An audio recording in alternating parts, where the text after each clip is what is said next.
সামাজিক যোগাযোগ মাধ্যমে প্রচলিত কোনো তথ্য যাচাই বাছাই ব্যতীত শেয়ার না করা, কখনোই সামাজিক যোগাযোগ মাধ্যমে কোনো ওটিপি অন্যের সাথে শেয়ার না করা, টিএফজিবিবি শিকার হলে দ্রুত স্থানীয় পুলিশ স্টেশনে জিডি করা। তো আন্তর্জাতিক নারী দিবস উপলক্ষে আমি একজন নারী, আমি চাই যে আমার সুরক্ষা, আমার নিরাপদ যেন সব কাজে থাকে, যেন আমি কর্মক্ষেত্রে আমি ভালোভাবে কাজ করতে পারি এবং আপনাদের সকলের সহযোগিতায় একটা ভালো পরিবেশে আমি যেন আমার এই যে নারী দিবস উপলক্ষে আমাদের শ্রদ্ধেয় ED sir doctor Mohammad Abdul Kader, উনি এই মুহূর্তে জাতিসংঘের একটা প্রোগ্রামে আছেন, নারী দিবসের একটা প্রোগ্রামে উনি এই মুহূর্তে জাতিসংঘে অবস্থান করছেন। আন্তর্জাতিক নারী দিবস 2026 উপলক্ষে কুষ্টিয়ায় সেতু এনজিওর উদ্যোগে আন্তর্জাতিক নারী দিবসের আলোচনা সভা অনুষ্ঠিত হয়। শনিবার সকাল 11টার সময় কুষ্টিয়া সেতু এনজিওর প্রধান কার্যালয়ে প্রযুক্তি নির্ভর জেন্ডার ভিত্তিক সহিংসতা প্রতিরোধে সম্মিলিত উদ্যোগে জোরদারের আহ্বান জানিয়েছে Bangladesh NGO network for radio and communication BNNRC। সংগঠনটি বলছে, ডিজিটাল প্রযুক্তি একদিকে নারীর শিক্ষা, কর্মসংস্থান, উদ্যোক্তা, উন্নয়ন ও তথ্য প্রাপ্তির নতুন দ্বার উন্মুক্ত করেছে, অন্যদিকে স্বল্প পরিসরে নারীর বিরুদ্ধে সহিংসতার নতুন ঝুঁকিও সৃষ্টি করেছে। আন্তর্জাতিক নারী দিবস 2026 উপলক্ষে সংগঠনটির প্রত্যাশা, অধিকার, ন্যায় ও কার্যকর উদ্যোগের সমন্বয়ের মধ্যে দিয়েই গড়ে উঠবে নারীর জন্য নিরাপদ, মর্যাদাপূর্ণ ও সহিংসতামুক্ত একটি অন্তর্ভুক্তিমূলক ডিজিটাল সমাজ। অভিভাবকদের জন্য নিরাপদ ডিজিটাল ব্যবহার বিষয়ে বিশেষ ক্যাম্পেইন পরিচালনা করা দরকার।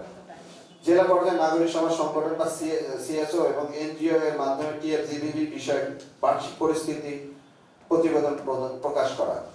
ভুক্তভোগী জেলা উপজেলা পর্যায়ে গণশুনানিতে আবেদন দাখিল করতে CSO NGO এর প্রদান নিশ্চিত করা প্রয়োজন। সমন্বিত প্রক্রিয়ায় জেলা প্রশাসকের উদ্যোগে স্থানীয় ISP, mobile operator, mobile service সংক্রান্ত ঘটনা দ্রুত প্রমাণ সংরক্ষণ করে থানায় জিডি বা সংশ্লিষ্ট সাইবার ইউনিটে অভিযোগ করতে উৎসাহিত করা প্রয়োজন।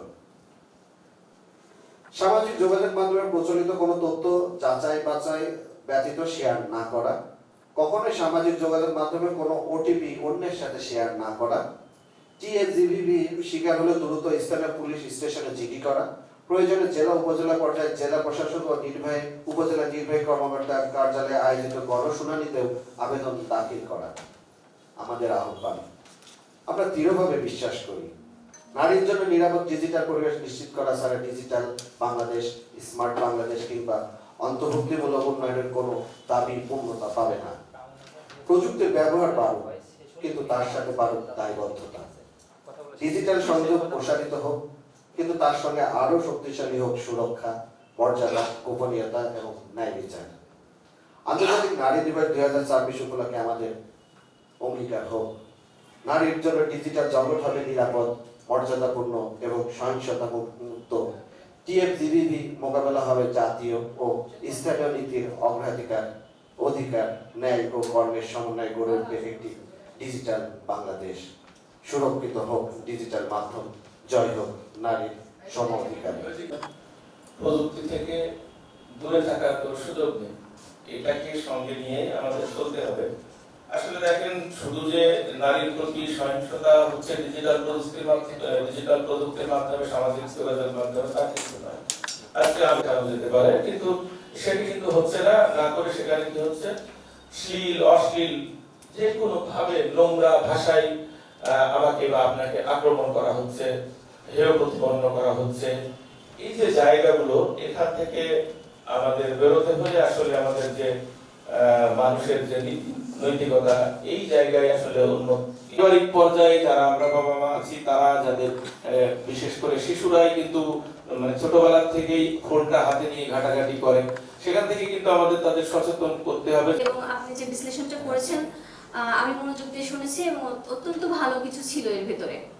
আমরা সকলে যদি শিক্ষিত জনগণ এবং সচেতন জনগণ সকলে মিলে যদি আইন প্রণয়নটা করতে পারি প্রশাসনের সাথে, তাহলে মনে হয় যে কিছুটা কমাতে পারবো। কারণ কিছুটা বলার কারণ হচ্ছে, আমরা অনেকেই এখন দেখি যে অনার্স মাস্টার্স কমপ্লিট করার পরও কিন্তু আমরা এই ধরনের ভুলগুলো করি।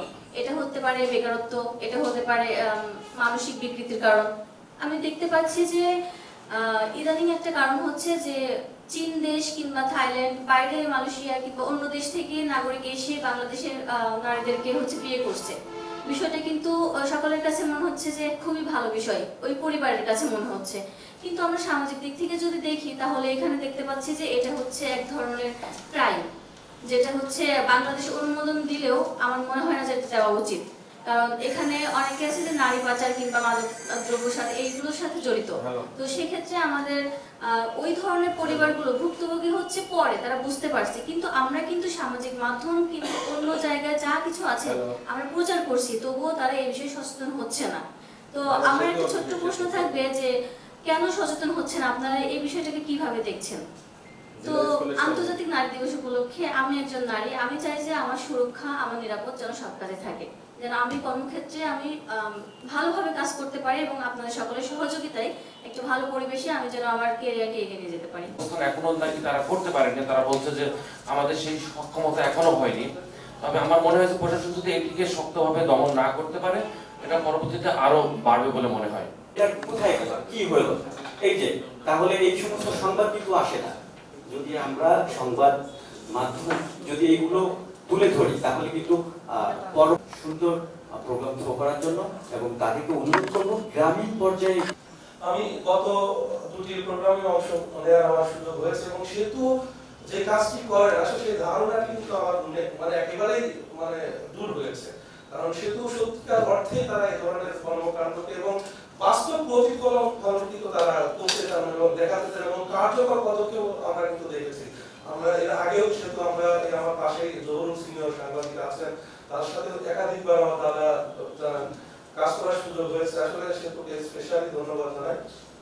আর আমাদের সিনিয়র বড় ভাই নুরুল কাদের বলেন, আসলে ধর্মীয় মূল্যবোধ কিন্তু একটা বড় একটা বিষয়, পারিবারিক একটা শিক্ষা। আমি কিন্তু আমার ব্যক্তিগতভাবে বলে আমার কন্যা, একমাত্র কন্যা তোয়া ক্লাস 5 এ পড়ে গার্লস স্কুলে, আমাকে আমার কাছে সাহস পায় না, তার মাকে বললেন আমাকে আমার ফেসবুক করে। আমি সর্বোপরি একটা কথা আপনাদের অবগতির জন্য জানাই যে এই যে নারী দিবস উপলক্ষে আমাদের শ্রদ্ধেয় ED sir doctor Mohammad Abdul Kader, উনি এই মুহূর্তে জাতিসংঘের একটা প্রোগ্রামে আছেন, নারী দিবসের একটা প্রোগ্রামে উনি এই মুহূর্তে জাতিসংঘে অবস্থান করছেন নিউ ইয়র্কে। ওই প্রোগ্রামটা হচ্ছে লিঙ্গ সমতা এবং নারী ক্ষমতায়ন নিয়ে এই প্রোগ্রামটা হয় সারা বিশ্বব্যাপী।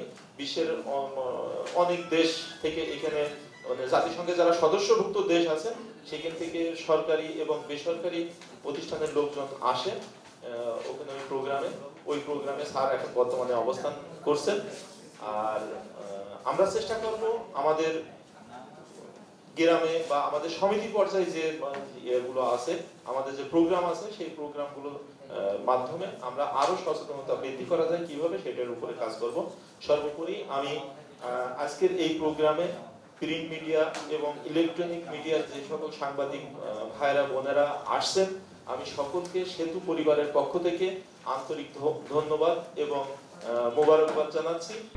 Mohammad Rafiq, RK News 24।